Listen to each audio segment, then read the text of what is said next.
Welcome to the Moonshots Podcast. I'm your host, Mike Parsons, and I am joined by the one and only Chad Owen. Good evening, New York. Good morning, Sydney. How are you, Mike? I'm great. I'm sitting here nestled in the beginning of winter in Sydney, and I'm assuming it's entering into those glorious late springtime afternoons in New York. Oh, summer is here. Summer is definitely here, and I'm enjoying it. Great. Well, I'm glad to see that summer has hit the lovely city of New York, and it feels like a very appropriate time for us to jump on an adventure into the world of innovation. We're going to do a lot of investigations of some of the greatest innovators of our time. And we're going to decode what they're up to, and hopefully you and I and all the listeners can grab a little inspiration along the way. And today, on this episode, we're going to be unpacking a conversation between Chris Anderson of TED and one of our favorite innovators, Elon Musk. And hopefully, listening to this conversation and unpacking it, we can learn the skills and behaviors that Elon has used so that we can learn and develop radically new ways of building things in similar ways that he has. Yeah, and he's just done so many amazing things. He's a great innovator to start with, and it feels very timely because as we are recording this podcast, Chad, he has literally just 3 hours ago, Elon has announced that he's actually withdrawing from the advisory councils with the President of the United States because America has just decided to pull out of the climate agreement that was founded in Paris. So a timely choice indeed, huh? I'm not surprised, to be honest. I mean, just given what Elon shares in this conversation on the TED stage, it's very clear that action taken by the current administration kind of flies in the face of the future that he envisions. Wow, yeah, you couldn't go more opposite ways, really. So he tried. In fact, in this talk that we're going to deconstruct, he actually talked about the whole reason for being on those councils was to give a voice to the things that matter to him rather than not be at the table and not be heard. So I think he's been very, very much heard now. Be very interesting to see what the fallout is over the next couple of days because you've got Elon who has, a huge following and pathing, really charging towards the future and contrasting that with an administration which is going back to some very old school thinking in terms of how to drive the economy and how to think about the environment. So I can't wait to get into this TED Talk. So I would love to open things up with my first clip. So what we do here is we're going to play a clip from this TED Talk that happened very recently with Chris Anderson and Elon Musk. And the first clip we're going to listen to is really about the Boring Company, which is one of Elon's current companies. He has 6 of them because he's just not busy enough. He has 6.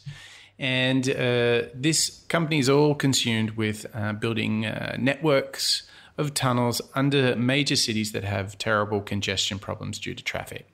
And this clip is him getting immediately into the detail of the tunnel network he plans to build. So let's listen to that. Just to sort of show what we're talking about. So there are a couple of key things that are important in having a 3D tunnel network. First of all, you have to be able to integrate the entrance and exit of the tunnel seamlessly into the fabric of the city. So by having an elevator, sort of a car skate that's on an elevator, you can integrate the entrance and exits to the tunnel network just by using 2 parking spaces. And then the car gets on a skate. There's no speed limit here, so we're designing this to be able to operate at 200 kilometers an hour, about 130. 200 kilometers an hour, or about 130 miles per hour. So you should be able to get from, say, Westwood to LAX in 6 minutes, 5-6 minutes. Okay, so to put this into context for the listeners, what was interesting is Elon went straight into a very detailed, user-centric approach. He has the use case worked out. And what was very interesting about this observation is that he pinpointed that what was important is to be able to access this tunnel network from normal ground level through using what looks like a car space just on the side of the street. Yeah, just like I think it's like a spot and a half or two car parking spots. Right. So instantly not disruptive. It's not like they need to build this huge tunnel entrance and have all this drama. He's actually thinking about it in terms of just using car spots. That would be the access points. Imagine lifts going up and down and just the car comes up, a bit like a jet does on an aircraft carrier. And what was really important for us to learn from this is how well thought out the user case was here, and how he was really very specific in terms of the planning that they had done, the design aspects, so that it would really work in tune with the behaviors of people who are living, working, and getting around in cities, and not making one of those kind of classic blunders of building some ugly, unfriendly, unusable piece of infrastructure. I think his attention to the use case here was incredibly strong. And remember, he's like 90 seconds into his talk, and he's already deep in those details. I found that a great reminder of how important it is to know the use case. I found the contrast of this between Hyperloop really interesting, because I think a lot of people just initially wrote off his idea for the Hyperloop, but with what he's doing and how he's explaining what the Boring Company is doing with these tunnel networks, within and between cities, it seems like, just like you said, he's thought it through much further from the user's point of view. And I think that just makes it more real to people to envision and see, oh, yes, that is something that we need. That's something that we should do to alleviate traffic and to make travel times that much shorter. Yeah. He also, in this talk, actually makes the connection between his tunneling effort, which he refers to as the Boring Company, and his other efforts. And you actually start to see that there's a hidden connection between all of these, which is really exciting. So you sort of start to see how Hyperloop works with Tesla, which works with the Boring Company. So there's really a master plan here. I think we're going to go to this next clip, and this is, again, a great focus on detail. And he actually, Elon is now breaking down how he's going to cause a huge saving in making tunneling much cheaper, because it's enormously expensive. And just let's listen to how he's really broken down what it's going to take to make these networks of tunnels 10x cheaper. And this is one of my favorite clips too. It's very, very illuminating into how Elon thinks about tackling big challenges like this. I think we need to have at least a 10-fold improvement in the cost per mile of tunneling. And how could you achieve that? I guess, actually, if you just do two things, you can get to approximately an order of magnitude improvement, and I think you can go beyond that. So the first thing to do is to cut the tunnel diameter. You drop the diameter by a factor of 2 and the cross-sectional area by a factor of 4. So, and the tunneling cost scales with the cross-sectional area. So that's roughly a half order of magnitude improvement right there. If you design the machine instead to do continuous tunneling and reinforcing, that'll give you a factor of 2 improvement. Combine that and it's a factor of 8. Also, these machines are far from being at their power or thermal limit. So you can jack up the power to the machine substantially.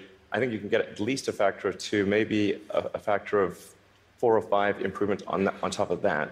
So I think there's a fairly straightforward series of steps to get somewhere in excess of an order of magnitude improvement in the cost per mile. Wow. Okay, so at the heart of what he's just done here is a very clear breakdown of what it's going to take to, I think he wrote, what does he call it? Orders of magnitude better. That's his keyword, right? Yeah, I think Elon, when it comes to numbers, thinks of everything in terms of powers of 10 or orders of magnitude, essentially adding 10 to the power of 1 or 2, 3. Essentially, he doesn't want to just multiply. He doesn't want to have like a multiple. He wants the changes to be exponential, so that's why he's thinking in terms of orders of magnitude and powers of 10. In fact, after selling his first company, Zip2, he actually complained that it wasn't a 10x business, meaning it wasn't making things 10 times better than they are today. And it was too marginal. It wasn't having enough impact. So it's obviously, it's an enormous driver for him. For the audience, what I want to point out here is this 10x thinking is something that they may have heard mentioned before. It's been really pioneered by Google. And at the heart of this thinking is let's make things that are 10 times better, not just 10% better. And this is essential not only in your view of the world when you want to actually bring a new product or service to market, when you want to innovate. It's great for entrepreneurs because it's mathematically proven that if you bring a product, a service, a solution to market that's 10 times better, it has enormous odds of success. It's based on the work of John Gormville from Harvard. And in the show notes, we'll include his article that really started and sort of the whole 10x thinking has snowballed out of this. We'll put that into the show notes. And it is, in fact, John actually went and spoke at Google many years ago now and inspired them into really getting into this 10x thinking. And I think for anyone who's really wanting to do something that has big impact in the world, understanding the nature of why 10x matters and how to actually do it, this article is fantastic. So that'll be in the show notes that you can get at moonshots.io. Now, yeah, go for it. Well, I think just how much Elon uses this orders of magnitude mental model or powers of 10, not just in this talk, but anytime he's speaking about anything that he's doing, is really illustrative of how he thinks about what he's doing. And if it's not 10x or even more, to him, it doesn't matter really. It's not worth the time and investment because it's not going to move the needle as much as he wants. And my biggest takeaway from that kind of thinking is so much of what we do is just an incremental improvement. Whether that's, putting the final touches on a creative project that we have or, trying to do work for a client, it's usually incremental work. And so I think what Elon inspires with this line of thinking is how can we go beyond that and how can we really 10x? Yeah, I think that, and you see this 10x thinking coming out in the next clip because this is really, we're going to segue over into the Tesla part of the interview that he did with Chris Anderson. And now we're going to get into where we are, what's the state of the nation with Elon and autonomous vehicles, and just have a listen to how he explains where they're at. I think we're still on track for being able to go cross-country from LA to New York by the end of the year, fully autonomous. Okay, so a car, by the end of the year, you're saying someone's going to sit in a Tesla without touching the steering wheel, tap in New York, off it goes, won't have to ever touch the wheel by the end of 2017. Yeah, essentially November or December of this year, we should be able to go all the way from a parking lot in California to a parking lot in New York, no controls touched at any point during the entire journey. Amazing. Okay, so for me, a little different take on this is, it's very easy with these sorts of projects to get caught up in engineering talk, data, zeros and ones, and so forth. What is so powerful about what Elon just did is he told a story, and he gave us a great metaphor of, hey, coast to coast in the US of A, and we're going to do it this year. And you could hear from the reaction of the audience, and the host was spellbound. Chris is like, whoa, hang on. And this year? What do you? I told my wife this, and she did not believe it at all. And what's very interesting is when I speak to executives in the energy and automobile industry, even they find it hard to grasp. So when I'm, waving the flag for urgency because of the transformation that is coming due to autonomous vehicles and electric vehicles, even the industries that this is directly affecting are struggling to come to terms with this. But this metaphor, when he says from a parking lot in California all the way to New York City, this just is so powerful. And it really is important for us to remember that when we are on a mission to create something that is truly remarkable and disruptive in the world, we can get caught up what we call in the US talking inside baseball, and a lot of people are finding that industry talk hard to relate to.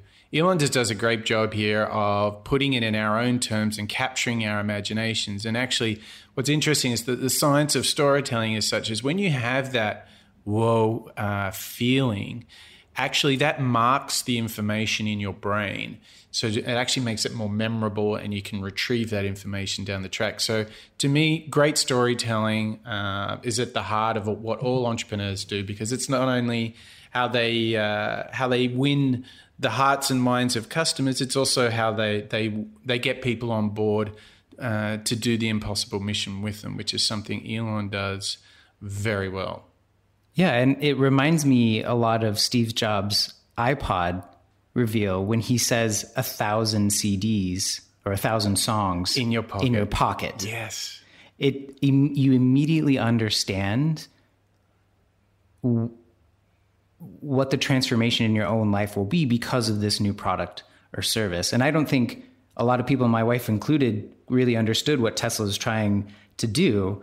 And imagining yourself in a Tesla in California, not touching the controls, and 24, 30 hours later, you're in New York. Like, it is a really powerful image that he conjures with that. But I know you have another clip that goes even further into just simply how this autonomous fleet of vehicles will disrupt the entire industry. Right. So this next clip is Elon exploring the implications of autonomous fleets of cars. Have a listen to this, and then we'll explore what implications this really has. So there will be a shared autonomy fleet where you buy your car, and you can choose to use that car exclusively. You could choose to have it be used only by friends and family, only by 5-star other drivers who are rated 5-star.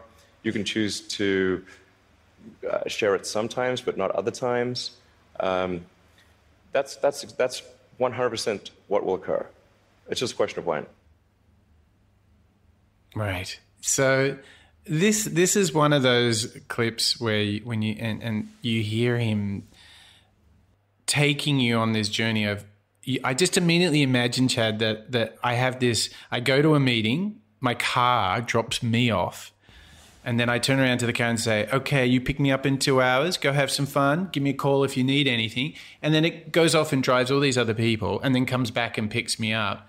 It has such such dramatic implications to the way we get around, to mobility, all that kind of activity. But it also makes my mind just explode with the possibilities of how this redefines everything from the gas station to the way we get around, to the way we insure our cars, and even to think of, well, what are we going to do with all of this time that's no longer occupied with driving? So the scale of this disruption is if everybody who has a job in the Western world that commutes, okay, so let's say that's a couple of billion people, now have an extra hour a day, what could happen with that time?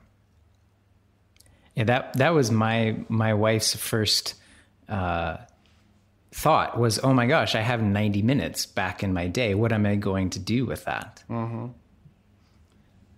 That's definitely. I mean, you can imagine that cars will no longer have seats necessarily facing forward to a steering wheel, but it could be like an office desk or a lounge room, or I mean, it just redefines this huge part of your day that some people will do for 40 or 50 years, spending an hour and a half each and every workday.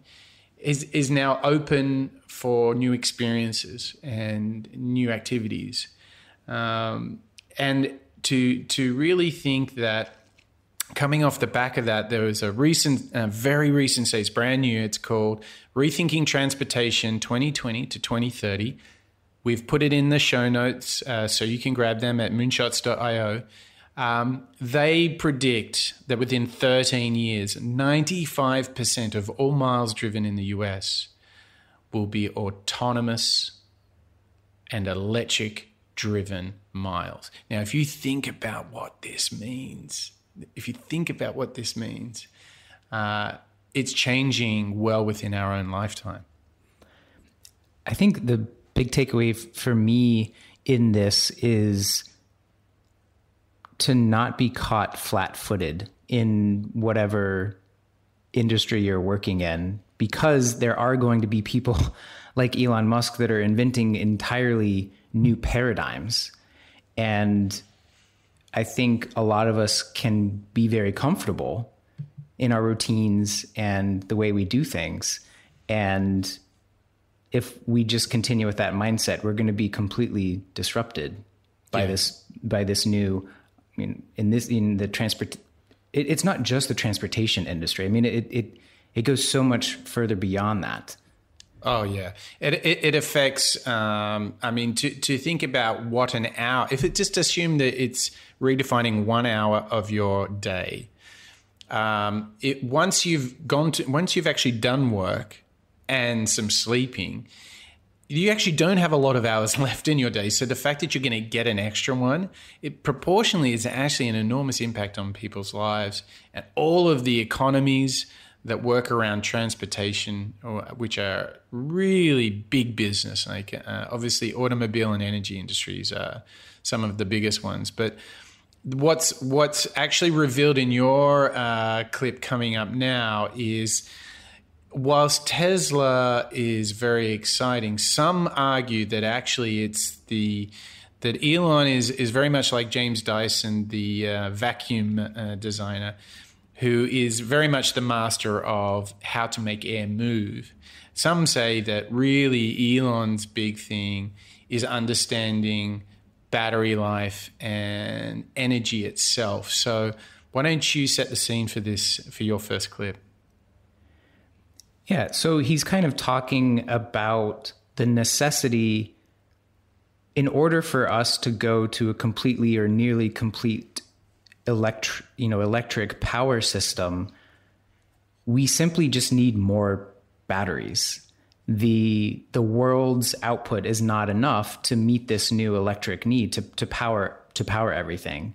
So rather than kind of look at that and be discouraged and be like, well, the world just simply can't make enough batteries, he decides to build his own battery factories. And so here he is explaining these new gigafactories that are churning out tens of thousands of lithium-ion batteries.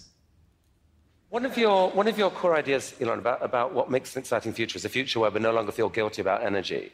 Help us picture this. I mean, how many gigafactories, if you like, does it take to get us there? It's about 100, roughly. It's not 10, it's not 1,000, most likely 100.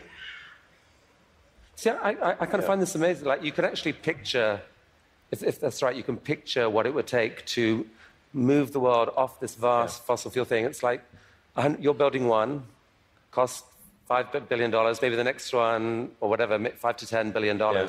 Like, it's kind of cool that you can picture that project. And you're planning to do a Tesla, or at least announce another two this year. I think we'll announce locations for somewhere between 2 and 4 gigafactories later this year. Yeah, probably 4. Whoa. I love Chris Anderson's whoa at the end of that. Well, I mean, at a certain point, you go, oh my gosh, did Elon just say we could all be off carbon-based energy if we just had 100 gigafactories? And that's what he was saying, right? Yeah. That the first one's going to cost $5 billion, and then, I'm building the first few, but he's hoping that there are more entrants into the market. But yeah, he essentially he's done the math. He's so well researched in all of the subjects in which his companies are working. He's done the math and figured out that he just needs 100 of these gigafactories, and we can be completely off of fossil fuels.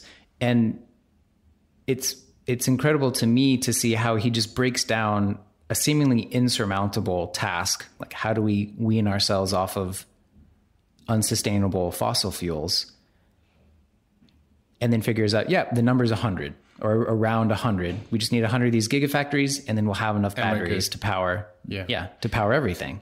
So I think when we think about embarking on our own missions to create new things in the world, I think what we can take out of this one was, again, he demonstrates do the math, know what it takes.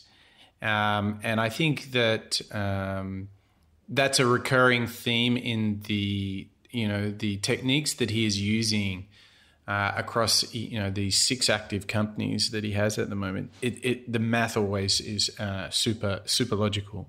Now, what else have you got in your clip goodie bag? I wanted to say one more thing is he does the math and breaks it down, and he chooses something that's like just barely feasible and might not work. So like this gigafactory is enormous. And when he first started to build it, he didn't know that it would work out, that he'd be able to in fact make as many batteries as they needed. So he's not going into it with certainty. He's still kind of taking a little bit of a chance and experimenting with it. But it's just far enough out there where if he hits the mark, he can really, get that 10x return that he's looking for. Yeah, exactly. He's solving such a massive problem, which is, a big part of innovation is tackling big problems, that even if he's only like 80% right on his hypothesis, he's already in the strike zone anyway of something that really matters. So, a lot of takeouts on that one. So what's the next little one you've got in that goodie bag? This one again is kind of about his personal philosophy and just, I think, why he is driven so much to innovation. So I'll just let him speak for himself. I think I look at the future from a standpoint of the probabilities. It's like a branching stream of probabilities, and there are actions that we can take that affect those probabilities, or that accelerate one thing or slow down another thing, introduce something new to the probability stream. Sustainable energy will happen no matter what. If there was no Tesla, if Tesla never existed, it would have to happen out of necessity. It's tautological. The fundamental value of a company like Tesla is the degree to which it accelerates the advent of sustainable energy faster than it would otherwise occur. So when I think what is the fundamental good of a company like Tesla, I would say hopefully it does. If it accelerated that by a decade, potentially more than a decade, that would be quite a good thing to occur. That's what I consider to be the fundamental sort of aspirational good of Tesla. And so in that line of thinking, Elon is putting innovation at the heart of the mission of everything that he's doing. He's saying, I want to go down the branch, of a positive potential future, not a stagnant or negative potential future. Yeah, the idea. So when you hear what he does with these branching probabilities, he's touching on this theme of inevitability, and to kind of learn how we can do this, I would actually give the example of Google's thinking around their own autonomous vehicle unit, which was driven out of out of Google X. And here's the interesting theme that I see with Elon and other great inventors and innovators of our time, is they ask themselves, what is truly inevitable? Now, when you take autonomous driving, the reason it's so powerful as an idea is that a computer can drive so much better than a human, because you can have multiple cameras with multiple sets of data when humans just have 2 eyes and ears to drive with. So we have such a limited view. And so both Elon and other great entrepreneurs always seem to have this thing of what's inevitable, what is the most likely thing. And of course, it makes so much sense. Electric cars, autonomous cars, all these things make so much sense. They are inevitable. The benefits are so big that they make it worth going on this journey. And this is at the heart of how we can all put this kind of thinking into action is, in your respective field, what are the inevitable developments that are going to vastly improve a situation, and be part of those. Because actually, if you look at his 6 companies, Elon is making big bets, but on very inevitable ideas such as cities getting overwhelmed with traffic, homes being energy independent, the need for space travel, the need for a smarter, more intuitive artificial intelligence. At every point, they're so inevitable, and he's almost halfway to victory just by betting on the right type of race. But they're not inevitable, Mike, because in the science fiction world, sure, you can write it down and it sounds like a really cool future to live in. The catch that Elon says beautifully in this next clip is that we still have to choose to create that new inevitable future. And so here he is talking about the history of the US space program and why we're not destined automatically, to become a multiplanetary species. Becoming a multi-planet species in spacefaring civilization, this is not inevitable. If you look at the progress in space, in 1969, we were able to send somebody to the moon. 1969. Then we had the space shuttle. The space shuttle could only take people to low Earth orbit.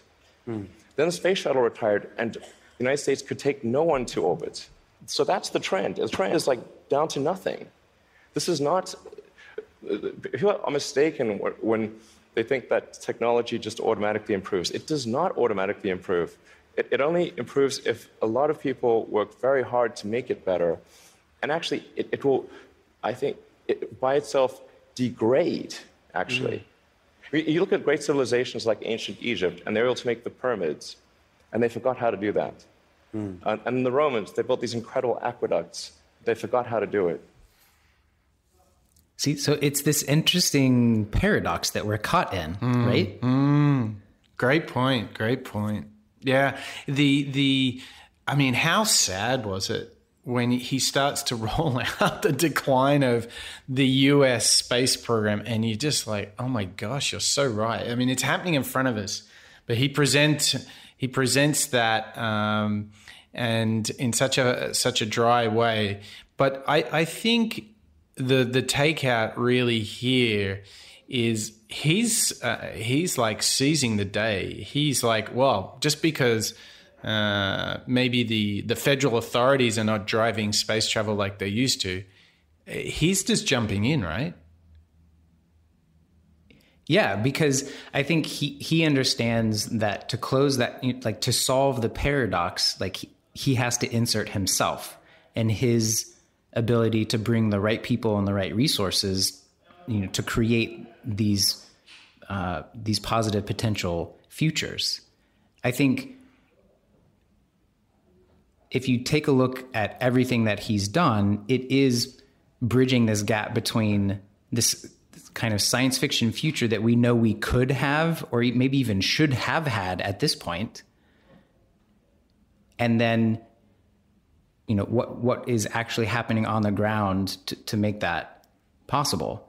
Because we thought we'd have flying cars 100 years ago, but we don't. We thought there would be, android replicants roaming the streets of, New Shanghai or whatnot, today.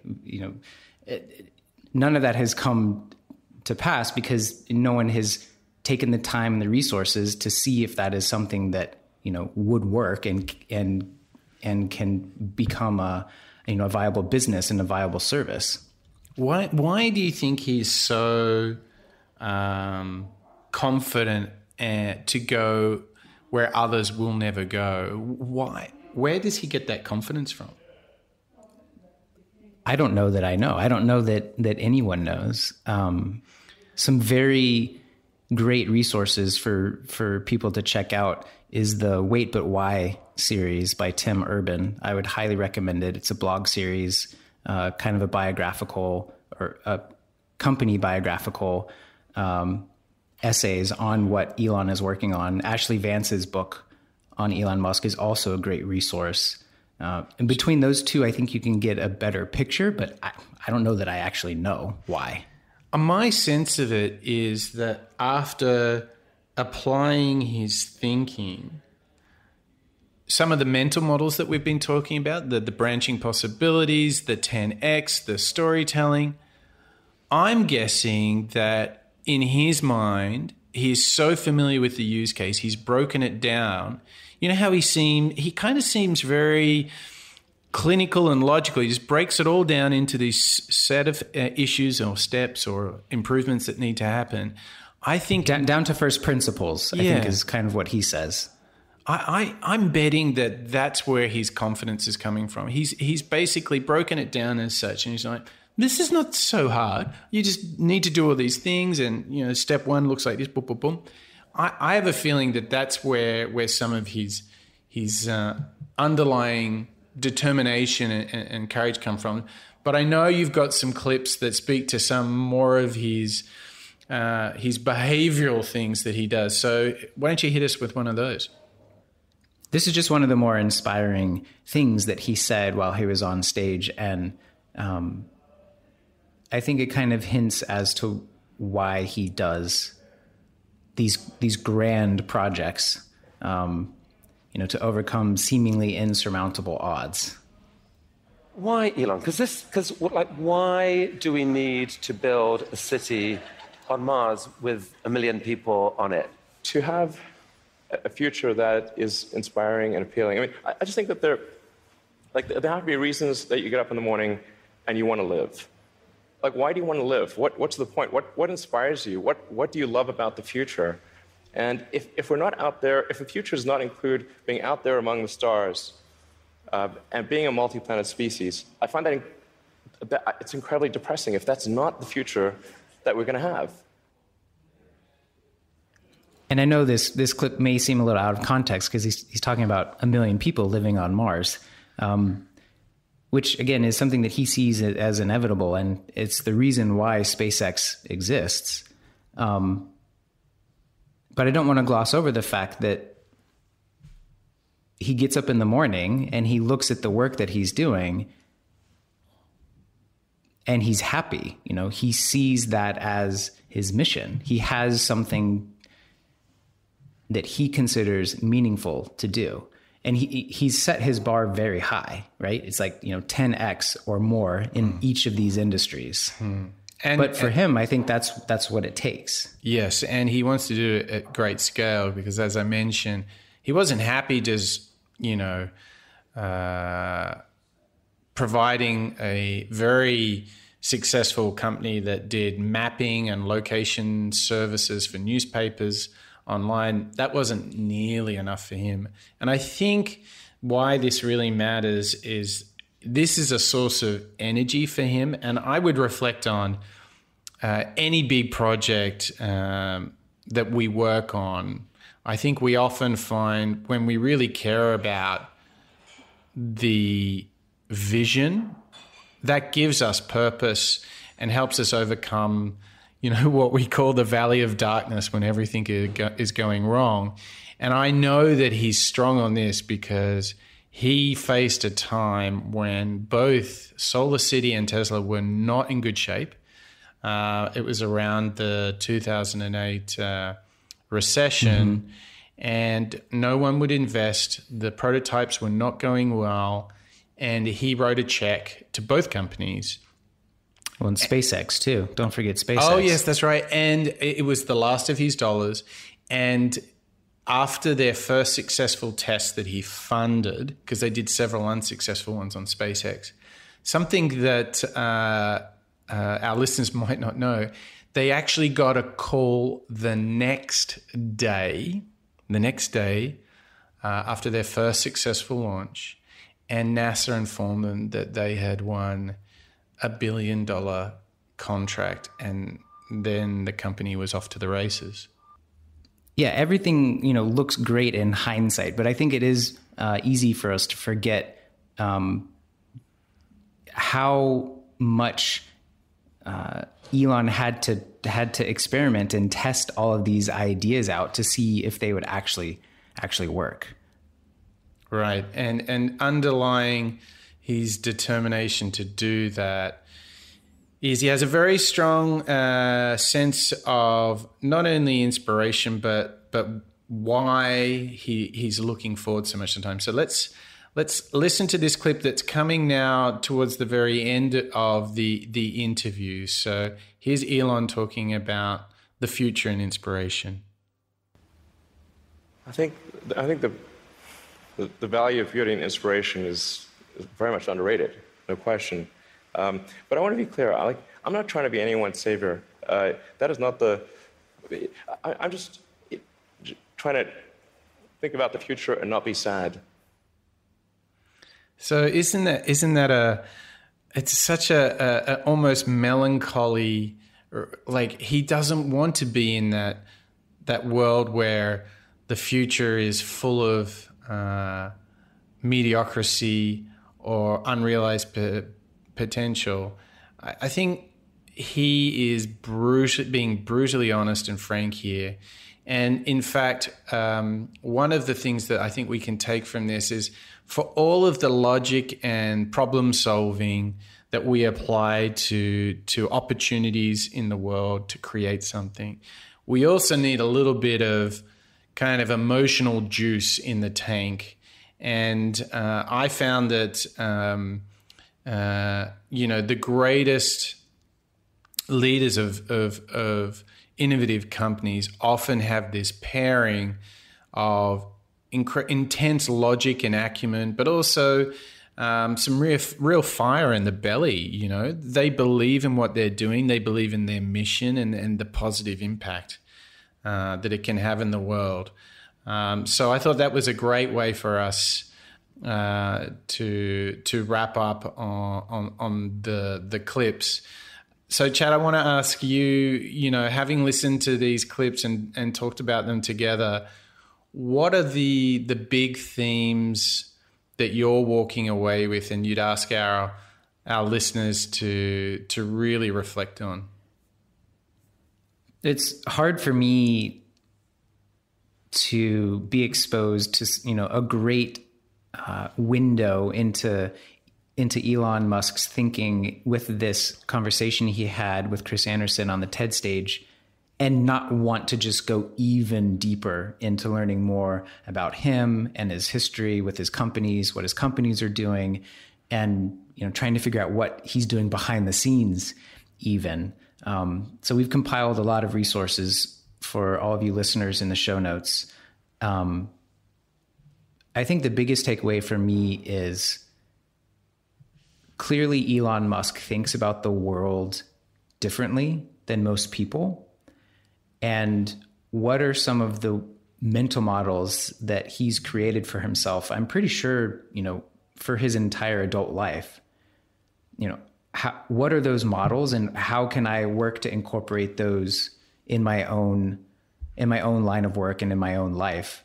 And the one that sticks out the most is his idea of thinking of innovation in terms of orders of magnitude or powers of 10. So how can I use my time and talents and effort to make a 10x change, not a 10% change? Yeah. And that's really tough because there's not a lot of areas in our life where we can do that. But if we find that area, then we need to double down on it. And I think that's what Elon has done. He's recognized his own talents and what they're best, and resources and what they're best used for, and just double down on that because he knows he can get that 10x return. Yes. I found great. I found it very helpful to remind myself of, being deep into the details of the use case and almost being mathematical, like a human calculator in processing and crunching it down, and pairing that with that 10x thinking that you mentioned, thinking really big. It comes so natural to him. I think it's right to say that for most of us, we don't think that big, but he really does. So I think really expanding on your inventions or your business ideas and really trying to get to a point where your view and your vision is to create something that's 10 times better, I think is something we can all take out of this. I found that really, really powerful. And what a great way to get an insight into an entrepreneur who is actively working on 6 different companies right now, all of which having really significant impact on the world. So, but he's not the only one, right? I mean, who are some other people that you've been thinking about exploring and investigating? Yes. So let's talk about the next show. I think we definitely want to get lots of feedback from friends and listeners.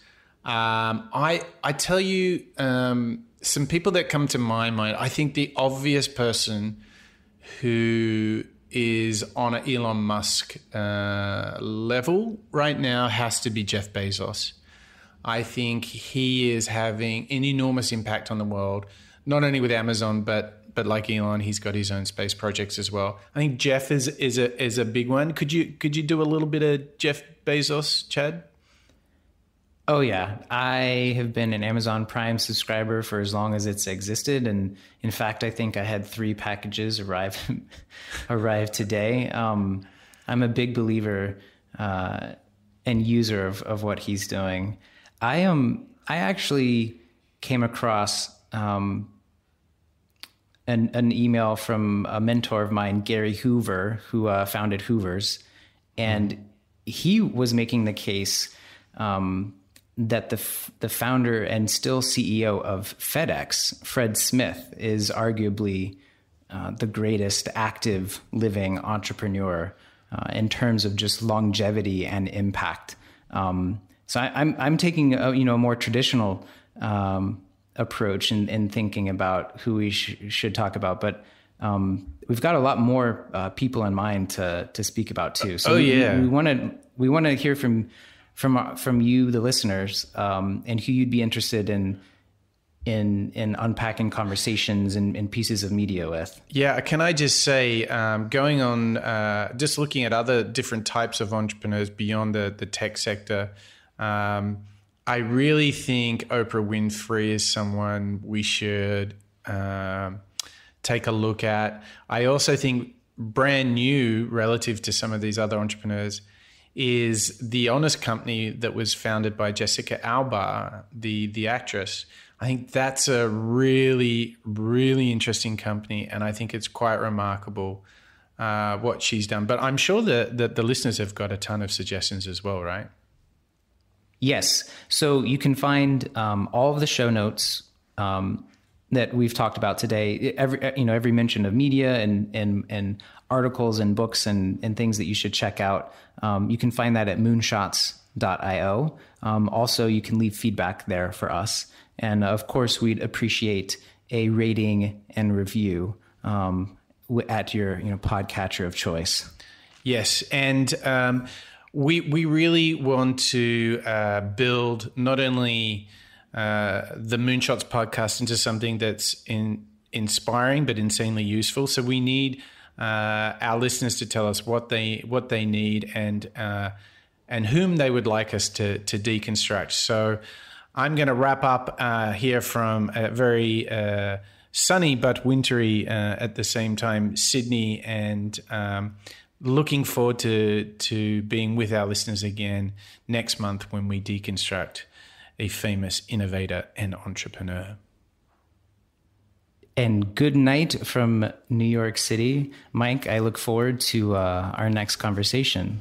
Yes, me too. And just so you know, the Warriors are leading the Cavs in the NBA Finals. So my heart is still with that Golden State. So it's a strong way to wrap. So take care, Chad. Cheers, Mike. Bye-bye.